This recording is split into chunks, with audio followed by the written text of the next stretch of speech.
وَأَنزَلْنَا إِلَيْهِمُ الْمَلَائِكَةَ وَكَلَّمَهُمُ الموتى وَحَشَرْنَا عَلَيْهِمْ كُلَّ شَيْءٍ قُبُلًا ما كانوا ليؤمنوا إلا أن يشاء الله ولكن أكثرهم يجهلون. وكذلك جعلنا لكل نبي عدوا شياطين الإنس والجن يوحي بعضهم إلى بعض زخرف القول غرورا ولو شاء ربك ما فعلوه فذرهم وما يفترون. ولتصغى إليه أفئدة الذين لا يؤمنون بالآخرة وليرضوه وليقترفوا ما هم مقترفون. أفغير الله أبتغي حكما وهو الذي أنزل إليكم الكتاب مفصلا والذين آتيناهم الكتاب يعلمون أنه منزل من ربك بالحق فلا تكونن من الممترين. وتمت كلمة ربك صدقا وعدلا لا مبدل لكلماته وهو السميع العليم. وإن تطع أكثر من في الأرض يضلوك عن سبيل الله إن يتبعون إلا الظن وإن هم إلا يخرصون. إن ربك هو أعلم من يضل عن سبيله وهو أعلم بالمهتدين. فكلوا مما ذكر اسم الله عليه إن كنتم بآياته مؤمنين. وما لكم ألا تأكلوا مما ذكر اسم الله عليه وقد فصل لكم ما حرم عليكم إلا ما اضطررتم إليه وإن كثيرا ليضلون بأهوائهم بغير علم إن ربك هو أعلم بالمعتدين. وذروا ظاهر الإثم وباطنه إن الذين يكسبون الإثم سيجزون بما كانوا يقترفون. ولا تأكلوا مما لم يذكر اسم الله عليه وإنه لفسق وإن الشياطين ليوحون إلى أوليائهم ليجادلوكم وإن أطعتموهم إنكم لمشركون. أومن كان ميتا فأحييناه وجعلنا له نورا يمشي به في الناس كمن مثله في الظلمات ليس بخارج منها كذلك زين للكافرين ما كانوا يعملون. وكذلك جعلنا في كل قرية أكابر مجرميها ليمكروا فيها وما يمكرون إلا بأنفسهم وما يشعرون. وإذا جاءتهم آية قالوا لن نؤمن حتى نؤتى مثل ما أوتي رسل الله أعلم حيث يجعل رسالته سيصيب الذين أجرموا صغار عند الله وعذاب شديد بما كانوا يمكرون. فمن يريد الله أن يهديه يشرح صدره للإسلام ومن يرد أن يضله يجعل صدره ضيقا حرجا كأنما يصعد في السماء كذلك يجعل الله الرجس على الذين لا يؤمنون. وهذا صراط ربك مستقيما قد فصلنا الآيات لقوم يذكرون. لهم دار السلام عند ربهم وهو وليهم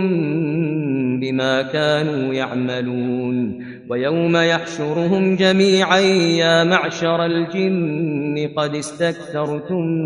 من الإنس وقال أولياؤهم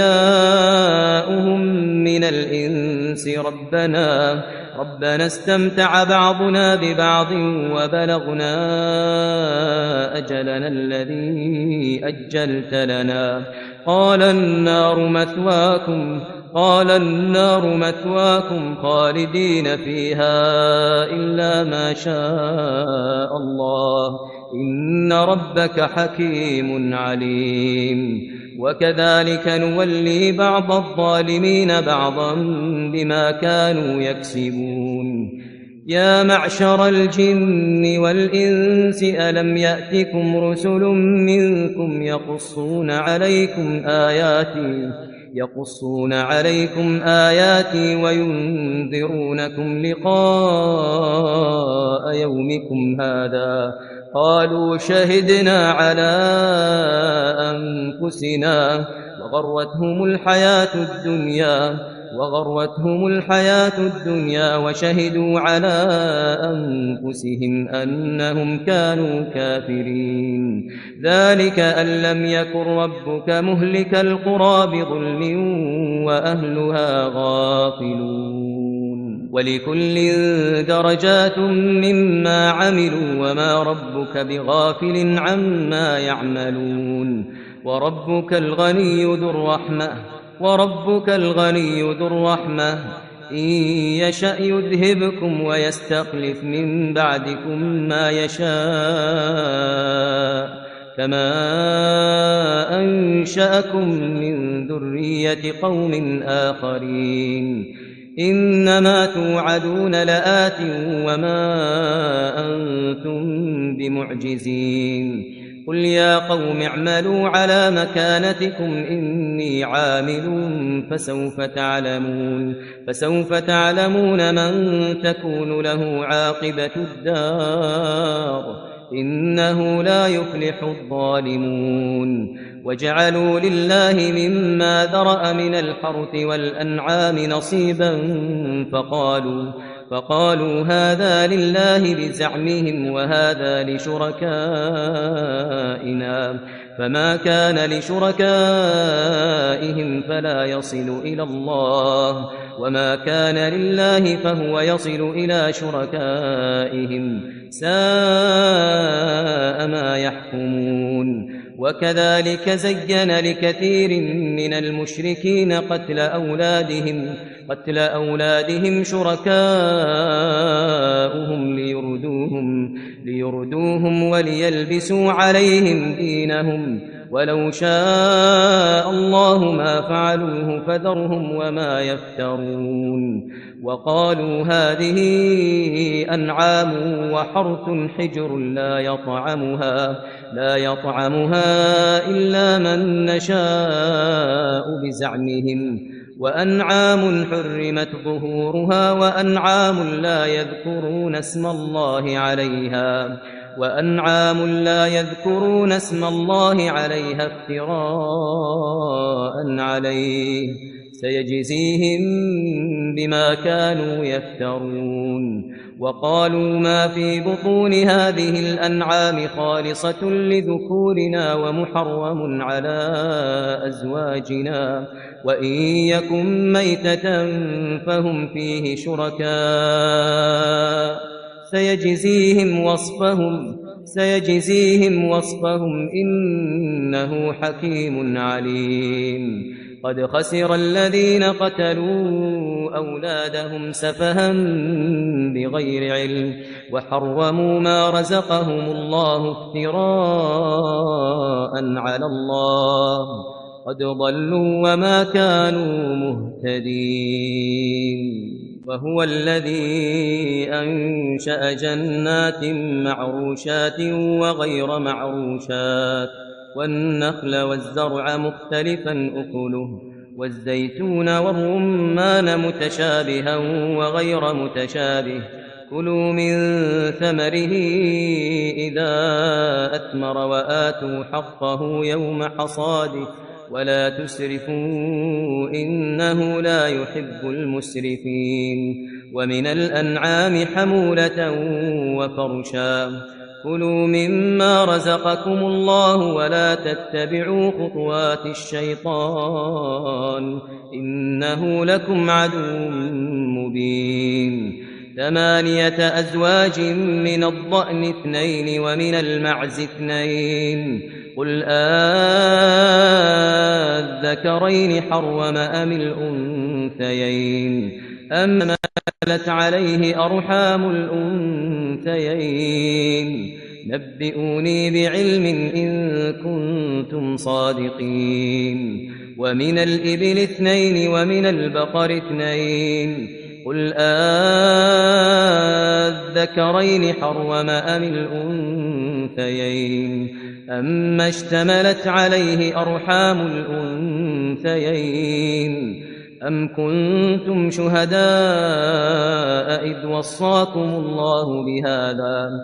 فمن أظلم ممن افترى على الله كذبا ليضل الناس بغير علم إن الله لا يهدي القوم الظالمين قل لا أجد فيما أوحي إلي محرما على طاعم يطعمه إلا أن يكون ميتة أو دما مسفوحا أو لحم خنزير فإنه رجس أو فسقا أهل لغير الله به فمن اضطر غير باغ ولا عاد فإن ربك غفور رحيم وعلى الذين هادوا حرمنا كل ذي ظفر ومن البقر والغنم حرمنا عليهم شحومهما إلا ما حملت ظهورهما أو الحوايا أو ما اختلط بعظم ذلك جزيناهم ببغيهم وإنا لصادقون فإن كذبوك فقل ربكم ذو رحمة واسعة ولا يرد بأسه عن القوم المجرمين سيقول الذين أشركوا لو شاء الله ما أشركنا ولا آباؤنا ولا حرمنا من شيء كذلك كذب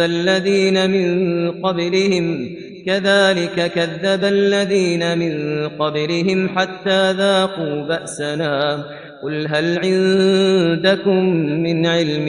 فتخرجوه لنا إن تتبعون إلا الظن وإن أنتم إلا تخرصون قل فالحجة البالغة فلو شاء لهداكم أجمعين قل هلم شهداءكم الذين يشهدون أن الله حرم هذا فإن شهدوا فلا تشهد معهم ولا تتبع أهواء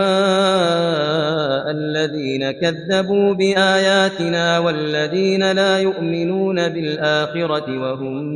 بربهم يعدلون قل تعالوا أتل ما حرم ربكم عليكم ألا تشركوا به شيئا وبالوالدين إحسانا ولا تقتلوا أولادكم من إملاق نحن نرزقكم وإياهم ولا تقربوا الفواحش ما ظهر منها وما بطن ولا تقتلوا النفس التي حرم الله إلا بالحق ذلكم وصاكم به لعلكم تعقلون ولا تقربوا مال اليتيم إلا بالتي هي أحسن حتى يبلغ أشده وأوفوا الكيل والميزان بالقسط لا نكلف نفسا إلا وسعها وإذا قلتم فاعدلوا ولو كان ذا قربى وبعهد الله أوفوا ذلكم وصاكم به لعلكم تذكرون وأن هذا صراطي مستقيما فاتبعوه ولا تتبعوا السبل فتفرق بكم عن سبيله ذلكم وصاكم به لعلكم تتقون ثم آتينا موسى الكتاب تماما على الذي أحسن وتفصيلا لكل شيء وهدى ورحمة لعلهم بلقاء ربهم يؤمنون وهذا كتاب أنزلناه مبارك فاتبعوه واتقوا لعلكم ترحمون أن تقولوا إنما أنزل الكتاب على طائفتين من قبلنا وإن كنا عن دراستهم لغافلين أو تقولوا لو أنا أنزل علينا الكتاب لكنا أهدى منهم فقد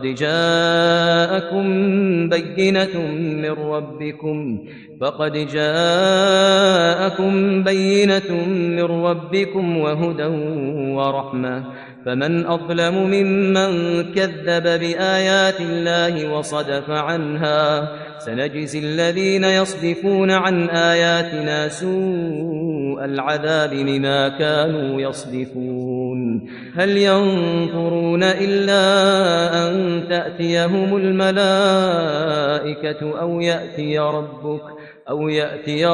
أو يأتي بعض آيات ربك يوم يأتي بعض آيات ربك لا ينفع نفسا إيمانها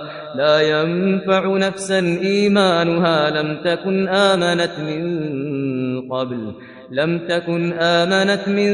قبل أو كسبت في إيمانها خيرا قل انتظروا إنا منتظرون إن الذين فرقوا دينهم وكانوا شيعا لست منهم في شيء إنما أمرهم إلى الله ثم ينبئهم بما كانوا يفعلون من جاء بالحسنة فله 10 أمثالها ومن جاء بالسيئة فلا يجزى إلا مثلها وهم لا يظلمون قل إنني هداني ربي إلى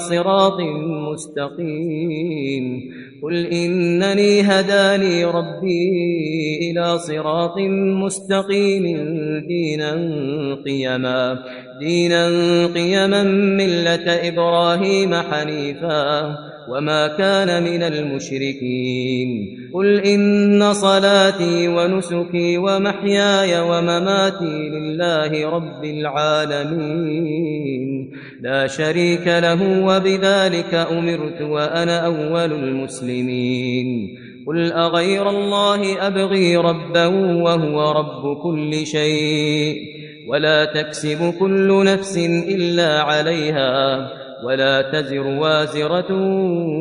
وزر أخرى ثم إلى ربكم مرجعكم فينبئكم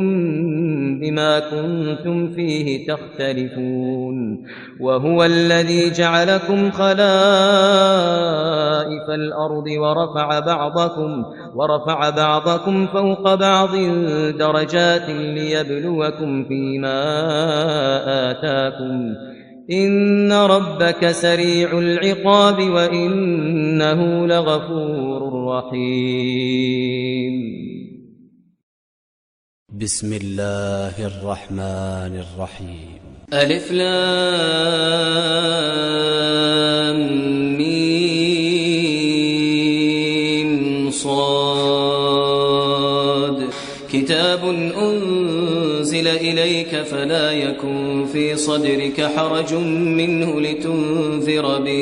لتنذر به وذكرى للمؤمنين اتبعوا ما أنزل إليكم من ربكم ولا تتبعوا من دونه أولياء قليلا ما تذكرون وكم من قرية أهلكناها فجاءها بأسنا بياتا أو هم قائلون فما كان دعواهم إذ جاءهم بأسنا إلا أن قالوا إنا كنا ظالمين فلنسألن الذين أرسل إليهم ولنسألن المرسلين فلنقصن عليهم بعلم وما كنا غائبين والوزن يومئذ الحق فمن ثقلت موازينه فأولئك هم المفلحون ومن خفت موازينه فأولئك الذين خسروا أنفسهم بما كانوا بآياتنا يظلمون ولقد مكناكم في الأرض وجعلنا لكم فيها معايش قليلا ما تشكرون ولقد خلقناكم ثم صورناكم ثم قلنا للملائكة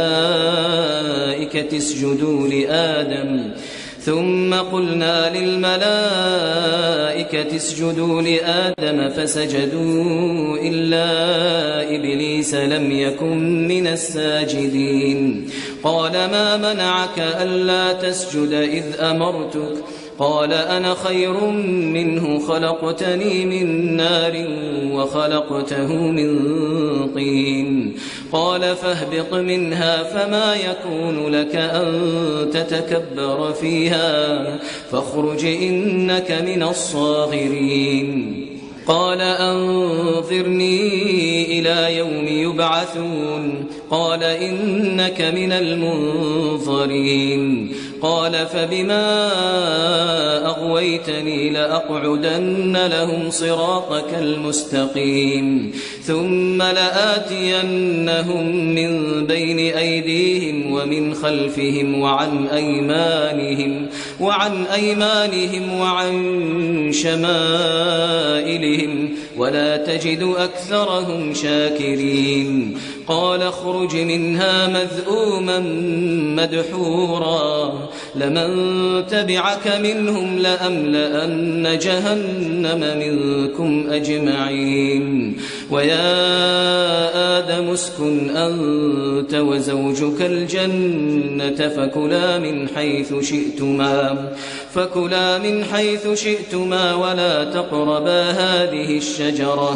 ولا تقربا هذه الشجرة فتكونا من الظالمين فوسوس لهما الشيطان ليبدي لهما ما وري عنهما من سوآتهما وقال ما نهاكما ربكما عن هذه الشجرة إلا أن تكونا أو تكونا من الخالدين وقاسمهما إني لكما لمن الناصحين فدلاهما بغرور فلما ذاقا الشجرة بدت لهما سوآتهما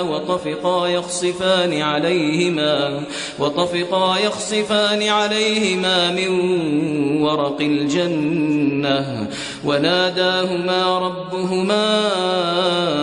ألم أنهكما عن تلكما الشجرة وأقل لكما إن الشيطان لكما عدو مبين قالا ربنا ظلمنا أنفسنا وإن لم تغفر لنا وترحمنا لنكونن من الخاسرين قال اهبطوا بعضكم لبعض عدو ولكم في الأرض مستقر ومتاع إلى حين قال فيها تحيون وفيها تموتون ومنها تخرجون يا بني آدم قد أنزلنا عليكم لباسا يواري سوآتكم وريشا ولباس التقوى ذلك خير ذلك من آيات الله لعلهم يذكرون يا بني آدم لا يفتننكم الشيطان كما أخرج أبويكم من الجنة ينزع عنهما لباسهما ليريهما سوآتهما إنه يراكم هو وقبيله من حيث لا ترونهم إنا جعلنا الشياطين أولياء للذين لا يؤمنون وإذا فعلوا فاحشة قالوا وجدنا عليها آباءنا والله أمرنا بها قل إن الله لا يأمر بالفحشاء أتقولون على الله ما لا تعلمون قل أمر ربي بالقسط وأقيموا وجوهكم عند كل مسجد وادعوه مخلصين له الدين كما بدأكم تعودون فريقا هدى وفريقا حق عليهم الضلالة إنهم اتخذوا الشياطين أولياء من دون الله ويحسبون أنهم مهتدون يا بني آدم خذوا زينتكم عند كل مسجد وكلوا واشربوا ولا تسرفوا إنه لا يحب المسرفين قل من حرم زينة الله التي أخرج لعباده والطيبات من الرزق قل هي للذين آمنوا في الحياة الدنيا خالصة يوم القيامة كذلك نفصل الآيات لقوم يعلمون قل إنما حرم ربي الفواحش ما ظهر منها وما بطن والإثم والبغي بغير الحق وأن تشركوا بالله ما لم ينزل به سلطانا وأن تقولوا على الله ما لا تعلمون ولكل أمة أجل فإذا جاء أجلهم لا يستأخرون ساعة ولا يستقدمون يا بني آدم إما يأتينكم رسل منكم يقصون عليكم آياتي فمن اتقى وأصلح فلا خوف عليهم ولا هم يحزنون والذين كذبوا بآياتنا واستكبروا عنها أولئك أصحاب النار هم فيها خالدون فمن أظلم ممن افترى على الله كذبا أو كذب بآياته أولئك ينالهم نصيبهم من الكتاب حتى إذا جاءتهم رسلنا يتوفونهم قالوا أين ما كنتم تدعون من دون الله قالوا ضلوا عنا وشهدوا على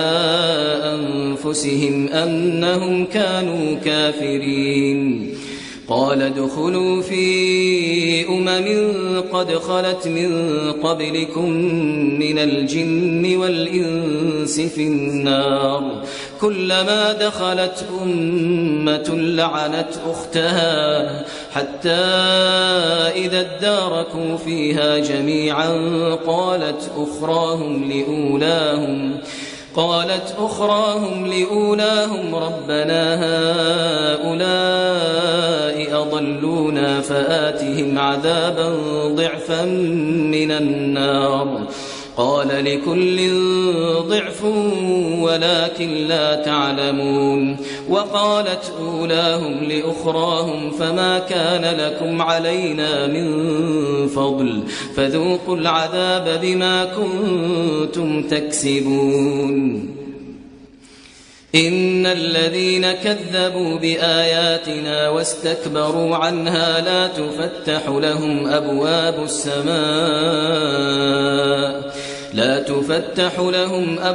السماء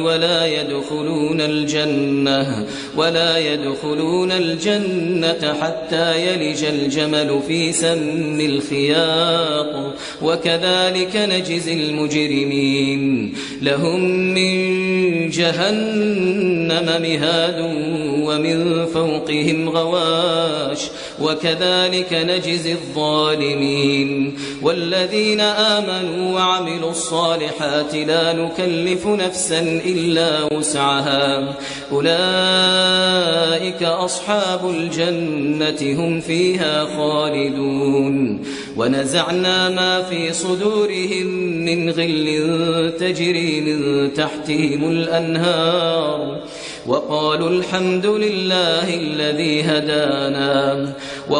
الحمد لله الذي هدانا لهذا وما كنا لنهتدي لولا أن هدانا الله لقد جاءت رسل ربنا بالحق ونودوا أن تلكم الجنة أورثتموها بما كنتم تعملون ونادى أصحاب الجنة أصحاب النار أن قد وجدنا ما وعدنا ربنا حقا فهل وجدتم ما وعد ربكم حقا قالوا نعم فأذن مؤذن بينهم اللعنة الله على الظالمين الذين يصدون عن سبيل الله ويبغونها عوجا وهم بالآخرة كافرون وبينهما حجاب وعلى الأعراف رجال يعرفون كلا بسيماهم ونادوا أصحاب الجنة أن سلام عليكم لم يدخلوها وهم يطمعون وإذا صرفت أبصارهم تلقاء أصحاب النار قالوا ربنا لا تجعلنا مع القوم الظالمين ونادى أصحاب الأعراف رجالا يعرفونهم بسيماهم قالوا ما أغنى عنكم جمعكم وما كنتم تستكبرون أهؤلاء الذين أقسمتم لا ينالهم الله برحمة ادخلوا الجنة لا خوف عليكم ولا أنتم تحزنون ونادى أصحاب النار أصحاب الجنة أن أفيضوا علينا من الماء أو مما رزقكم الله قالوا إن الله حرمهما على الكافرين الذين اتخذوا دينهم لهوا ولعبا وغرتهم الحياة الدنيا فاليوم ننساهم كما نسوا لقاء يومهم هذا وما كانوا بآياتنا يجحدون ولقد جئناهم بكتاب فصلناه على علم هدى ورحمة لقوم يؤمنون هل ينظرون إلا تأويله يوم يأتي تأويله يقول الذين نسوه من قبل قد جاءت رسل ربنا بالحق فهل لنا من شفعاء فيشفعوا لنا أو نرد فنعمل غير الذي كنا نعمل قد خسروا أنفسهم وضل عنهم ما كانوا يفترون إن ربكم الله الذي خلق السماوات والأرض في 6 أيام ثم استوى على العرش يغشي الليل النهار يطلبه حثيثا والشمس والقمر والنجوم مسخرات بأمره ألا له الخلق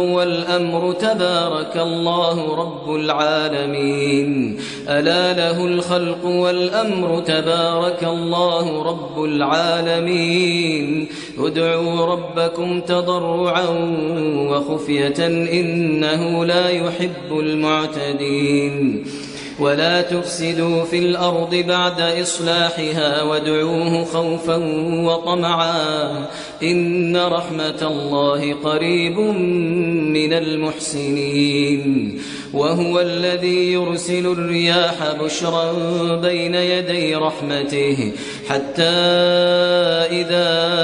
أقلت سحابا ثقالا سقناه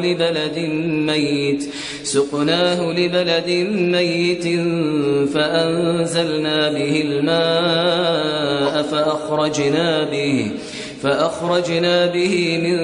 كل الثمرات كذلك نخرج الموتى لعلكم تذكرون والبلد الطيب يخرج نباته بإذن ربه والذي خبث لا يخرج إلا نكدا كذلك نصرف الآيات لقوم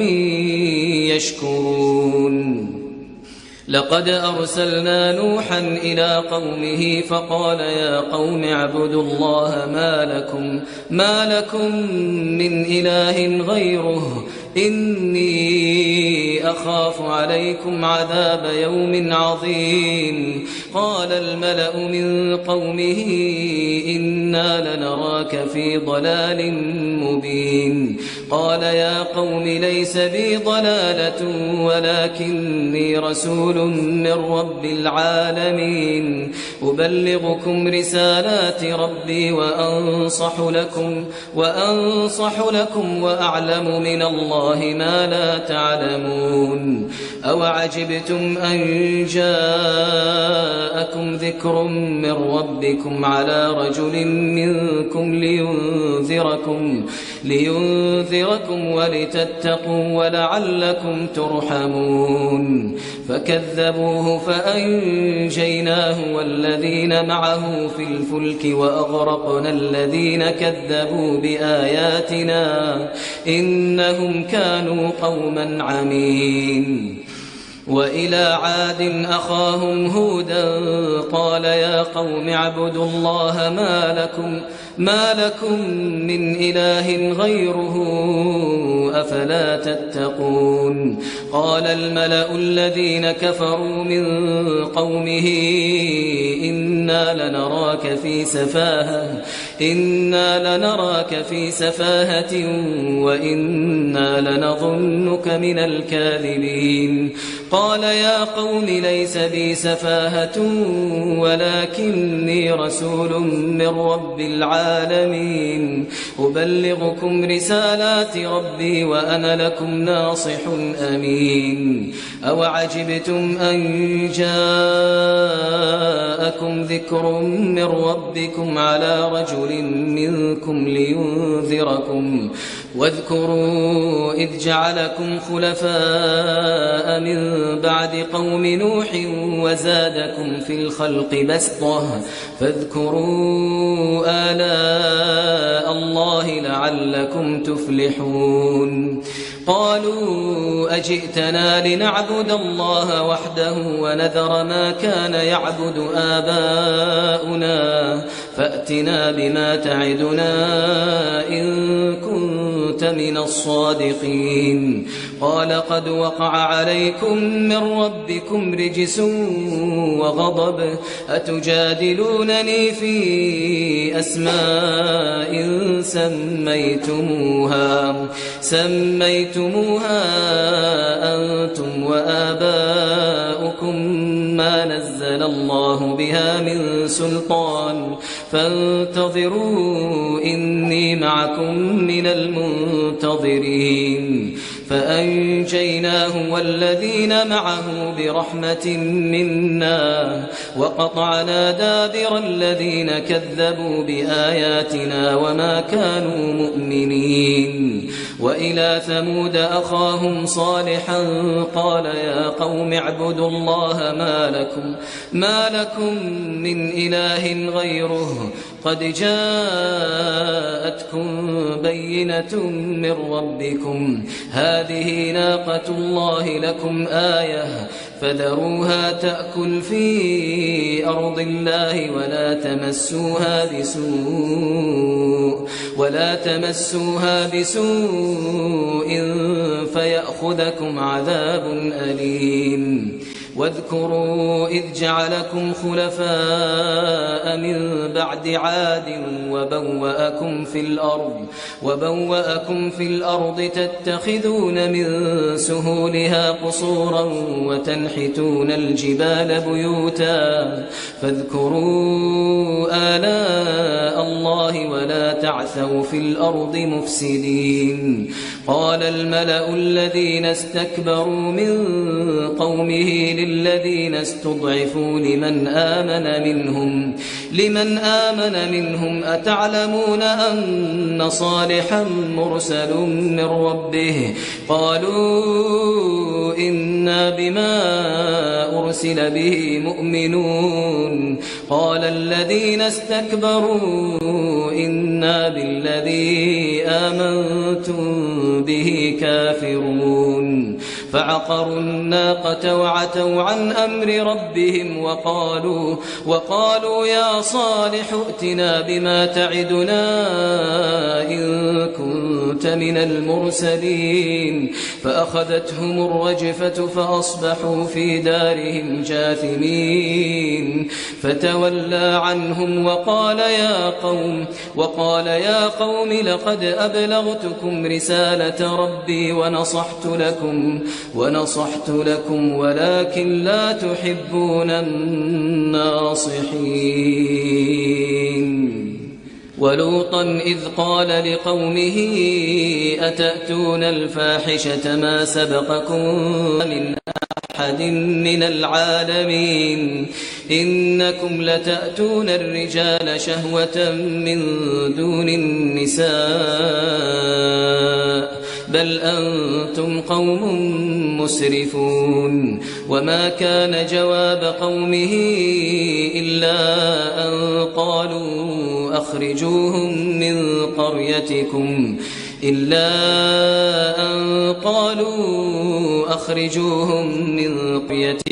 إنهم أناس يتطهرون فأنجيناه وأهله